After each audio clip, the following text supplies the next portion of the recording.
Good afternoon. You know, it's really enjoyable to have herbs coming out of your herb garden where you could go and get whatever you need to for whatever you're cooking. But what do you do in the winter time?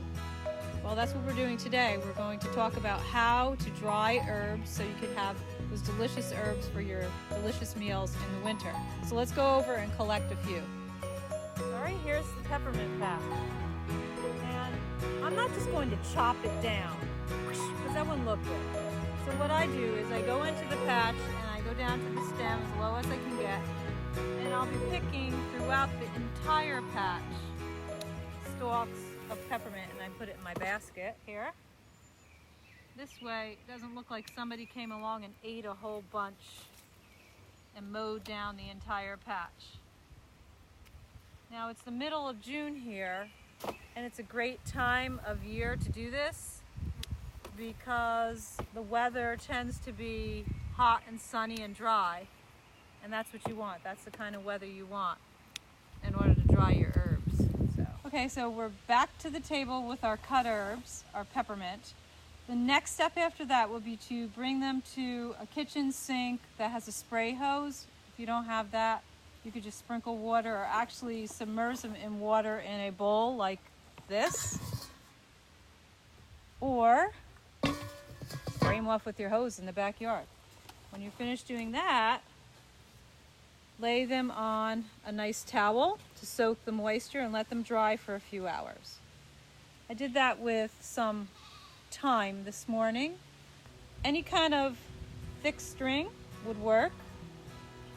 And what I do is I take my herbs and bunch them up, not too many, maybe a dozen stems of peppermint to make a bunch. And I actually tie them with this string, like this. And then what I'll do is, after I'm finished tying all the herbs up, and I have a bunch of these, I'll take them and I'll show you here on the tree branch. I'll either put it in my house on my banister or in a nice, hot, warm, dry barn where it's clean. And I'm going to hang them like this. So I'll hang them that way for about a week, and every few days I go and check and see how dry the leaves are. And when they feel terrifically dry, which would probably be about 2 weeks, I will bring them in the kitchen and actually put my oven on 160 degrees. I will put these on a baking tray and for an hour at 160 degrees with the oven open so the air could circulate to make sure that they're completely dry.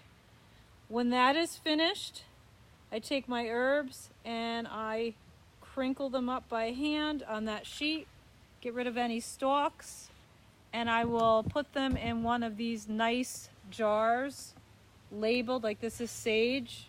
We have sage, we've done that before. Make sure it's clean, dry inside. You don't want any moisture introduced into the herbs. And then this will stay all winter.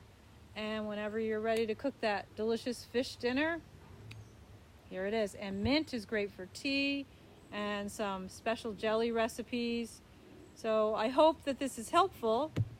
You could do this with almost any type of herb, I think every herb, really. Well, I hope you enjoyed this, and if you have any questions, give us a holler down below, subscribe, and have a great day. Hope you enjoy your garden.